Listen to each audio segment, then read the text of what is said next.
Radhika, mitu ek pangthorakpaga magi hongnabi thangnana tumlibi thadoibu masa nomduna hudoi. Thadoi paktadi ngasidi thadoido masa nomduna mu yam pakhana tapna hudoi adumna hudokpuduna amadusu aphinga payona mikap thole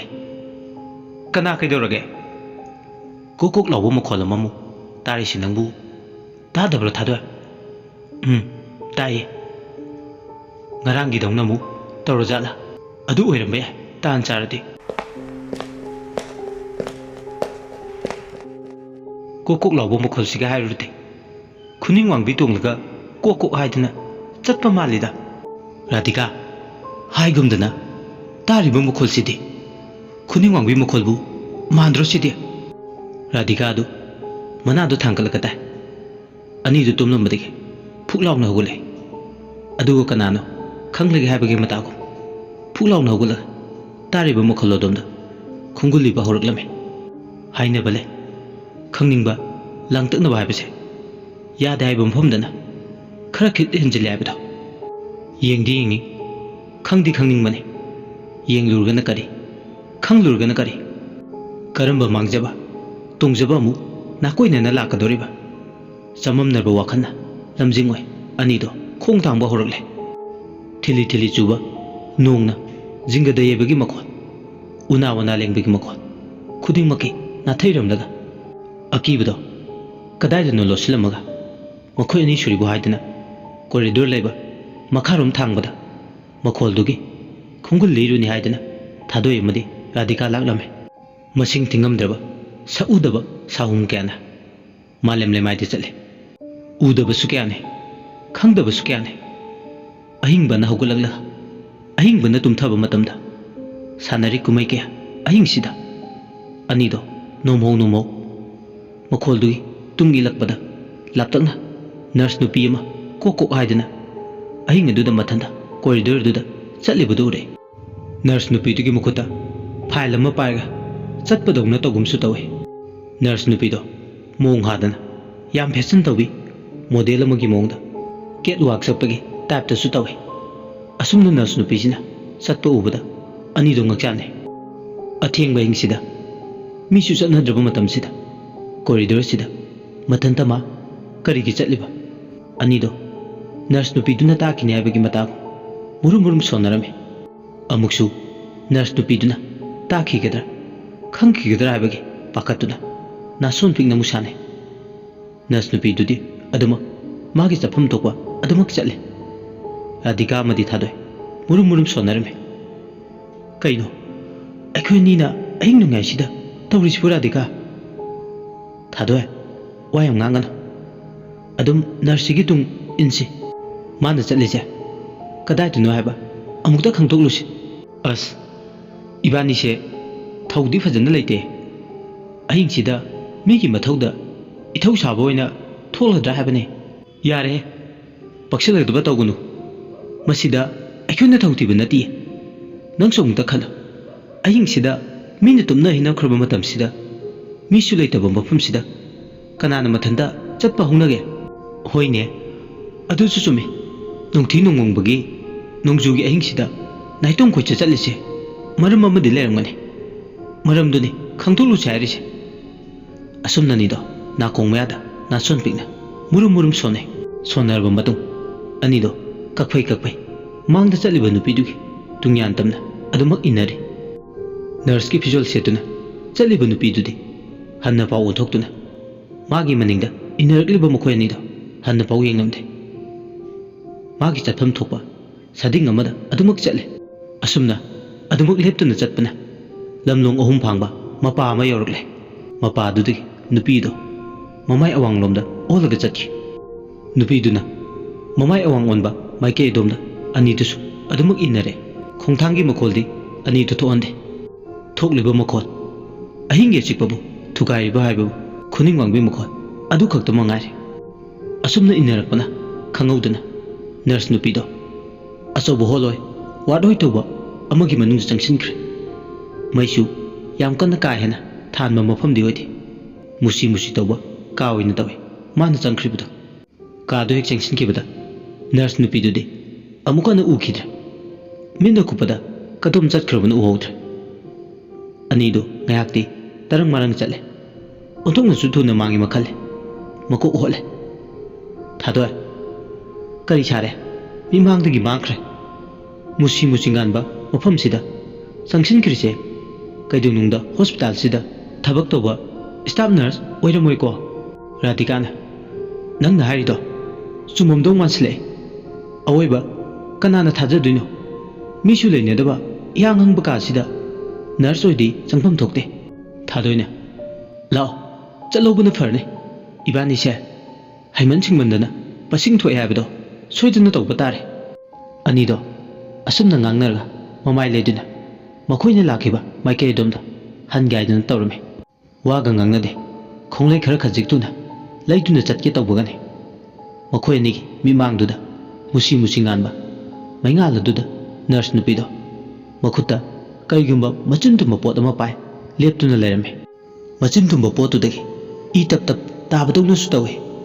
karigumdana musu mihing chaing manam akanba manam ama daklawna naton sumangda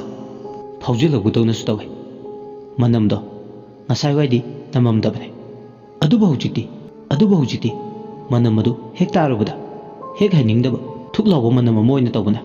anido nungpan ole masasingdo handuk ningba ma phawe hek adumna masasingdo nungpan olakpada puk makadang olai yam haininglamde manaton melaga machin khumlaga nido khangle tanja aduda nurse nupido leplambadagi khara mangal phangba maike duda makhong ado khajik dagi khara mangal laiba maike dumda mamai onsile anido nurse nupiduna sangsilakpada makhoi nisu kari butar kadoino khanbada makhutta machin tumba pot ke paire soidan siba tare khanduna khongpham da handokle asum nek handokpaga nupidugi maithongdo mayek sengna ure mamaida mamita daki dak ngakta makhajai namaduda phothibagi yetunga langiga mami tare mana setliba angaubu dress tuna angangba ina ihengoina taire makhut masasu ingna ingsai usi kharasu mana lepliba makhong mapaduda question chenduna sanaba yaure nupidugi khongdon kharasu usina chikhibadongna su tawe nupidugi oiriba phebam aduda khongdagi ton phawa yengluba matamda anido khawtap chai masanik pi horakle light mangal duda nupidugi chinbal mayada angang ba kheng tayi budure machin banda karigumba posak ama krok krok saiduna yam hauna saba manbigi mong motaw toribudo ure nupidugi manakong namadana nakong mapaduda usi mamayama fre fre haraga laibudu ure nupidugi khayato yengnengna laungna kathore tubat chamba mana kakpadongna sutawba magi khayato haujikti laungna kathorakpudu dure nurse nupidugi maya manungda usi asiba ka hauna krok krok saiduna hauna sariba mayadagi usi asiba chabagi angang ikhe nupidugi naton makhul ani dute usi mamayni lithore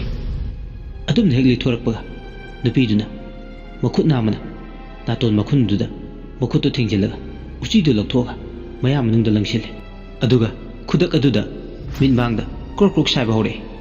tawriba matawduda anido mapuk mokadang wale hainadabana fe lawe mabuk pairaga leplambadagi mafam marang khangde o haidun tawre masasingdo nathokpa kanjahoba ngamaude mihul mafam takhidre khanglak laure thadoine chelawr siradika uba puk mokadang onbada matang sida ngaman bayade radika su thadoy chelawrsi asumna nido hangoi butuka chaba pumba thadoktuna makhoini lariba mafam dudai nathaiduna chenge tawbagani asi bhakchang amana trolley da haplaga ani duna mamai onduna chenge tawriba maike duda lake tawbo mapadu maktada trolley da hapliba asi bhakchang duna makhoi gi lambida phaijillaga thamkhre makhoi gi lambida yet poine thokre ani do khoktok chai mitke yengne mapadu lanthok chenba yaroi dabani makhoi ne chenba yaba atopa maike yune thide ani do kokchau bi kai kadom da chen sige makhalle adubu makhoi ne chenba yaba mafam khong adu hek thang to ke tawbaga asi bhakchang yoba trolley chingna maike khudingda phaijillaga ne laikre ꯃꯈꯣꯏ ꯑꯅꯤꯒꯤ ꯆꯟꯐꯝ ꯂꯩꯇ꯭ꯔꯦ ꯃꯇꯥꯡꯗꯨꯗ ꯑꯅꯤꯗꯣ ꯒꯇꯤ ꯂꯩꯇ꯭ꯔꯦ ꯊꯤꯂꯤ ꯊꯤꯂꯤ ꯆꯨꯕ ꯅꯣꯡꯁꯨ ꯃꯇꯥꯡ ꯑꯗꯨꯗ ꯇꯞꯅ ꯇꯞꯅ ꯀꯟꯁꯤꯜꯂꯛꯑꯦ ꯃꯄꯥꯟꯗꯒꯤ ꯇꯤꯜꯀꯥꯡ ꯁꯪꯒꯨ ꯁꯪꯒꯨ ꯃꯈꯣꯏꯅ ꯂꯩꯔꯤꯕ ꯀꯥꯗꯨ ꯇꯞꯅ ꯄꯥꯏꯁꯤꯟꯕ ꯍꯧꯔꯛꯂꯦ ꯀꯣꯕꯤꯇꯤꯟ ꯈꯔꯁꯨ ꯐ꯭ꯂꯣꯔꯗꯨꯗ ꯃꯕꯨꯛꯀ ꯃꯊꯥꯒꯗꯣ ꯑꯣꯟꯅ ꯇꯩꯅꯅ ꯎꯄ꯭ꯔꯥꯡꯂꯨꯞꯂꯒ ꯇꯥꯗꯨꯅ ꯂꯩ ꯃꯈꯣꯡ ꯑꯄꯤꯛꯄꯁꯤꯡ ꯑꯗꯣ ꯂꯦꯡꯉꯝ ꯁꯥꯡꯉꯝꯗꯅ ꯐ꯭ꯔꯤꯡ ꯐ꯭ꯔꯤꯡ ꯀꯥꯎꯔꯦ ꯀꯣꯕꯤꯇꯤꯟꯁꯤꯡꯗꯣ ꯀꯔꯤꯒꯨꯝꯕꯗ ꯍꯧꯖꯤꯛꯇꯤ ꯅꯝꯊꯤꯅꯤꯡꯉꯥꯏ ꯑꯣꯏꯕ ꯃꯅꯝ ꯌꯥꯝꯅ ꯅꯝꯕ ꯑꯀꯟꯕ ꯃꯅꯝ ꯑꯃꯁꯨ ꯃꯥꯂꯪ ꯈꯨꯗꯨꯡ ꯏꯟꯗꯨꯅ ꯂꯣꯏꯅꯔꯦ ꯅꯝꯊꯤꯔꯕ ꯍꯤꯡꯒꯥꯏ ꯃꯅꯝ ꯃꯔꯛ ꯑꯗꯨꯗ ꯍꯧꯖꯤꯛꯇꯤ ꯑꯅꯤꯗꯣ ꯀꯩꯗꯧꯒꯗꯕꯅꯣ ꯈꯪꯗꯦ ꯃꯄꯥꯜꯗꯒꯤ ꯅꯨꯡꯊꯥꯡ ꯀꯨꯞꯄꯒꯤ ꯃꯉꯥꯜꯅ ꯀꯥ ꯑꯗꯨꯒꯤ ꯊꯣꯡ ꯊꯣꯡꯅꯥꯎ ꯑꯍꯣꯕꯁꯤꯡꯗꯨꯗ ꯐꯥꯎꯖꯤꯜꯂꯛꯑꯦ ꯅꯨꯡꯊꯥꯡ ꯀꯨꯞꯄꯒꯤ ꯃꯉꯥꯜꯗꯨꯗ ꯍꯧꯖꯤꯛꯇꯤ ꯃꯗꯨꯗꯒꯤ ꯊꯛꯇꯣꯔꯛꯄ ꯃꯉꯥꯜꯅ ꯀꯥꯗꯨꯒꯤ ꯃꯅꯨꯡꯗ ꯂꯩꯔꯤꯕ ꯄꯨꯝꯕ ꯉꯥꯟꯊꯣꯔꯛꯂꯦ ꯌꯦꯡꯕꯗ ꯑꯀꯤꯕ ꯐꯪꯂꯕ ꯃꯤꯑꯣꯏ ꯃꯤꯇꯧ ꯁꯨꯗꯕ ꯃꯥꯏꯊꯣꯡꯁꯤꯡꯗꯣ ꯎꯕ ꯐꯪꯂꯦ ꯇ꯭ꯔꯣꯂꯤ ꯃꯊꯛꯇ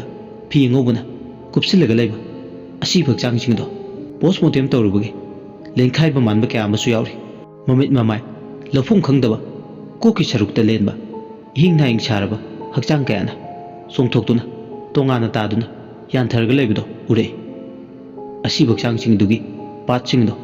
ꯌꯥꯝꯈ꯭ꯔꯕ ꯎꯆꯤ ꯃꯌꯥꯝꯅ ꯑꯣꯝꯁꯤꯟꯗꯨꯅ ꯍꯛꯆꯥꯡꯁꯤꯡꯗꯨꯒꯤ ꯄꯥꯔꯠ ꯑꯃꯗꯤ ꯁꯥꯗꯣꯡꯁꯤꯡ ꯑꯗꯣ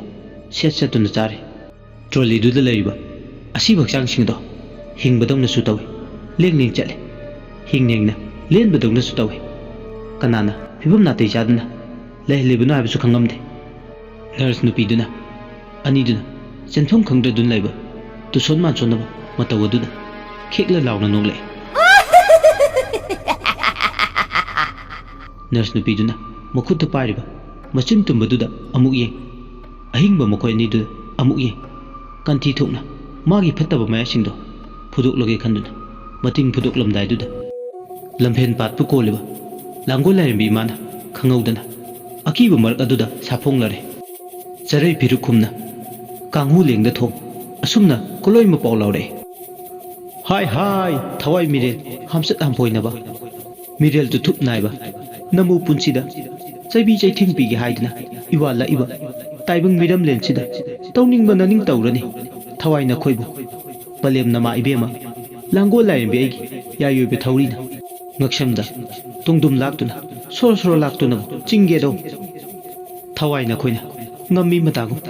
ꯑꯀꯤ ꯑꯈꯪ ꯄꯤꯕ ꯍꯧꯅꯕ꯭ꯔꯥ ꯂꯩꯔꯝꯃꯨꯗꯣ ꯈꯪꯒꯅꯤ ꯑꯁꯤ ꯍꯥꯏꯔꯒ ꯂꯥꯡꯒꯣꯜ ꯂꯥꯏꯔꯦꯝꯕꯤ ꯏꯃꯥꯅ ꯂꯦꯡꯗ ꯊꯣꯡꯂꯤꯕ ꯀꯥꯡꯍꯨ ꯀꯥꯡꯖꯩꯗꯣ ꯃꯈꯨꯠꯇ ꯍꯦꯛ ꯄꯥꯏꯕꯒ ꯈꯥꯝꯕꯤ ꯃꯩꯕꯨꯜ ꯍꯧꯅ ꯂꯤꯟ ꯑꯃꯒꯤ ꯁꯛꯂꯣꯟꯗ ꯌꯥꯡꯒꯣꯏ ꯊꯧꯔꯤ ꯃꯌꯥꯗ ꯃꯩꯕꯨꯜ ꯍꯧꯅ ꯁꯥꯐꯣꯡꯂꯛꯂꯦ ꯑꯗꯨꯒ ꯌꯥꯡꯒꯣꯏ ꯊꯧꯔꯤ ꯌꯥꯏ ꯆꯦꯟꯕꯗꯨꯅ ꯐꯠꯇꯕ ꯊꯋꯥꯏꯁꯤꯡꯗꯣ ꯌꯥꯆꯜ ꯂꯥꯛꯇꯨꯒꯤ ꯇꯧꯔꯛꯂꯦ ꯑꯁꯨꯝꯅ ꯂꯥꯡꯒꯣꯜ ꯂꯥꯏꯔꯦꯝꯕꯤꯅ ꯂꯥꯡꯒꯣꯜ ꯀꯨꯝꯍꯩ ꯁꯥꯟꯅꯕ ꯍꯧꯔꯛꯄꯗ ꯐꯠꯇ꯭ꯔꯕ ꯊꯋꯥꯏꯁꯤꯡ ꯑꯗꯣ ꯂꯩꯇꯥꯐꯝ ꯈꯪꯗꯦ ꯀꯞꯄ ꯂꯥꯎꯕ ꯈꯣꯡꯕ ꯍꯧꯔꯛꯑꯦ ꯃꯈꯣꯏꯕꯨ ꯁꯣꯛꯄꯤꯅꯨ ꯊꯦꯡꯕꯤꯅꯨ ꯍꯥꯏꯕꯒꯤ ꯃꯇꯧꯒꯨꯝ ꯀꯥꯏ ꯀꯥꯏꯗꯅ ꯆꯦꯜꯂꯤ ꯐꯠꯇ꯭ꯔꯕ ꯅꯔꯁ ꯅꯨꯄꯤꯗꯨꯒꯤ ꯇꯝꯊꯤꯕ ꯊꯋꯥꯏ ꯑꯗꯣ ꯈꯪꯍꯧꯗꯅ ꯑꯃꯨꯕ ꯀ꯭ꯋꯥꯛ ꯑꯣꯜꯂꯛꯂꯦ ꯑꯗꯨꯒ ꯂꯥꯛ ꯂꯥꯛꯇꯨꯅ ꯈꯣꯡꯂꯒ ꯊꯋꯥꯏ ꯆꯦꯛꯂꯥ ꯑꯗꯣ ꯃꯐꯝ ꯑꯗꯨꯗꯒꯤ ꯅꯥꯟꯊꯣꯛꯇꯨꯅ ꯆꯠꯀꯦ ꯇꯧꯏ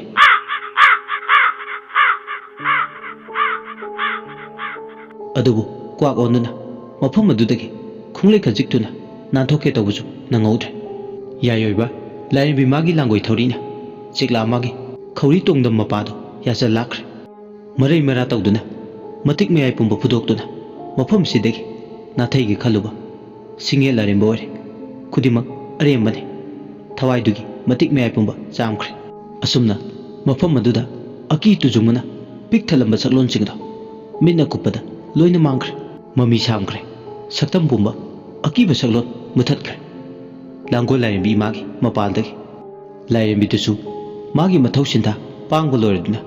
ꯂꯩꯆꯤꯟ ꯈꯣꯡꯅꯦꯠꯅꯅ ꯃꯐꯝ ꯑꯗꯨꯗꯒꯤ ꯃꯥꯡꯈ꯭ꯔꯦ ꯑꯅꯤꯗꯣ ꯅꯦ ꯍꯦꯛ ꯇꯥꯏ ꯅꯤꯡꯁꯥ ꯁꯣꯔ ꯍꯣꯟꯗꯣꯛꯑꯦ ꯃꯐꯝ ꯑꯗꯨꯗꯒꯤ ꯃꯈꯣꯏ ꯑꯅꯤ ꯊꯣꯔꯛꯂꯦ ꯋꯥꯔꯤ ꯁꯥꯗꯨꯅ ꯍꯥꯏꯅꯩ ꯑꯅꯤꯗꯣ ꯃꯇꯨꯡ ꯃꯅꯥꯎꯗꯤ ꯑꯃ ꯃꯊꯦꯡꯗ ꯃꯈꯣꯜ ꯃꯋꯥ ꯇꯥꯏ ꯍꯥꯏꯗꯨꯅ ꯊꯣꯛꯂꯔꯣꯏꯁꯤ ꯅꯠꯇ꯭ꯔꯗꯤ ꯅꯣꯡꯃ ꯂꯥꯏꯕꯛ ꯂꯩꯇꯗꯨꯅ ꯆꯦꯡ ꯂꯩꯇꯕ ꯅꯨꯃꯤꯠ ꯑꯃꯗꯗꯤ ꯃꯈꯣꯏ ꯊꯋꯥꯏ ꯊꯥꯕ ꯁꯣꯏꯔꯣꯏ ꯑꯗꯨꯅ ꯃꯇꯨꯡ ꯇꯥꯕꯗꯗꯤ ꯈꯔ ꯇꯥꯁꯤꯟꯅꯗ ꯈꯔ ꯎꯁꯤꯟꯅꯗꯕ ꯇꯝꯅꯁꯤ ꯍꯥꯏꯗꯨꯅ ꯍꯥꯏꯅꯔꯦ ꯍꯣꯁꯄꯤꯇꯥꯜꯁꯤꯗ ꯍꯦꯛ ꯂꯥꯛꯉꯩꯗꯒꯤ ꯑꯀꯤꯕ ꯊꯧꯗꯣꯛ ꯉꯥꯛꯇꯅꯤ ꯅꯪꯂꯤꯕ ꯑꯅꯤꯗꯣ ꯇꯨꯃꯤꯟ ꯋꯥꯔꯤ ꯁꯥꯟꯅꯗꯨꯅ ꯂꯥꯛꯂꯒ ꯃꯈꯣꯏꯒꯤ ꯕꯦꯔꯦꯟꯗꯥ ꯀꯥꯆꯤꯟ ꯑꯗꯨꯗ ꯆꯪꯁꯤꯜꯂꯒ ꯇꯨꯝꯈ꯭ꯔꯦ ꯅꯣꯡꯉꯥꯟꯒꯗꯕ ꯃꯇꯝꯁꯨ ꯈꯔꯗꯤ ꯋꯥꯠꯂꯤ ꯁꯣꯝꯗꯅ ꯀꯝꯗꯧꯔꯤ ꯑꯍꯤꯡꯁꯤꯃꯛꯇꯗ boys hostel da salai ngamna tumliba ka dumukta dan ahing mamai oirakwa matam aduda phalang ka panana kanagumba mana khutna nungthang paiga yopi gumba kanba posak ama phalang ka panana thabagi mukhol tare hanjin hanjin phalang ka tainina tharakpaduda lairik parambade table la dum uiduna tumthakiba khangudrba salai nganba tumlambadagi mamit chingli karino ne aina tariba mukholsina adusu athengbasida asi khaladuna phamlambadagi phuklauna hogulaga phaklanga panana nakong thame thangnaba ka adudi mi leite haiba khange room number 33 sidi mi leinade student singi accommodation ju pide mahak knowledge le sum mi na hainabada masigi room number 33 je sahi kunthra helagle ka thonglundun leiba aduga ngasi mana phaklang panana nakong khamduna tabada kanano phaklang sida nungdang yeyak libse khallubada chamam nengayakte phaklang aduda he nakong du thambaga ka adugi manungda mi lebidongna toba manba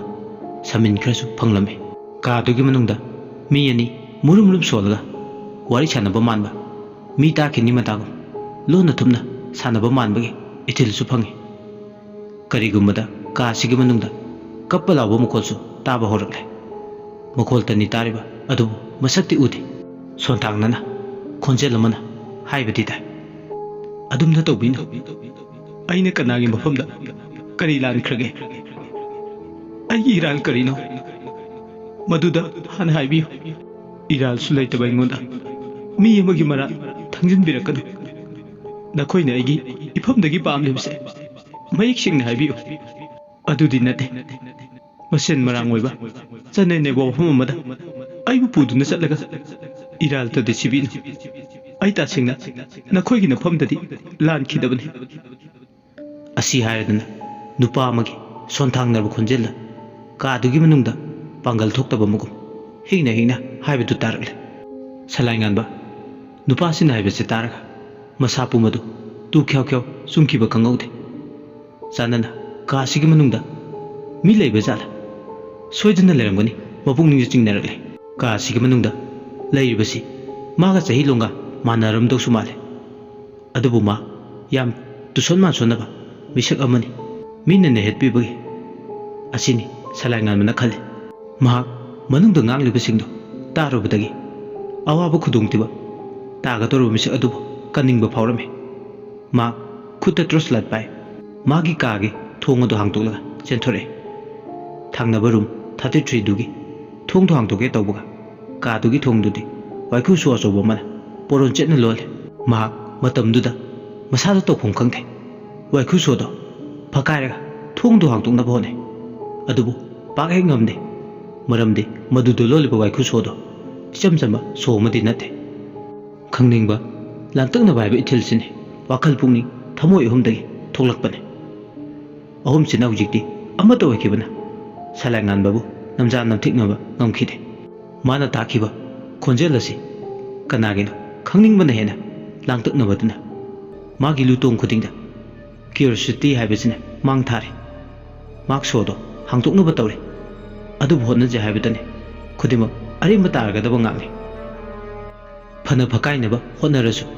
madugi pangal mongonda laikhitre yopi thabagi mokhol tarambadusu amu hanna takhitre mokhol du chap lepkhre aduga manungdagi magi napada taramba nupa adugi sonthangnaba khonjelsu amu hanna takhitre asumna khonjelduna lepkhibda masada chaning taramdabado chaning tare masada frustration langoi challabasu khara dedu nemthare thongduda mu munne yengduna le masadu tangdu leitaba horale kadumdagi apaiba paishilakpa wakalda khallurubana manungsida mi leigani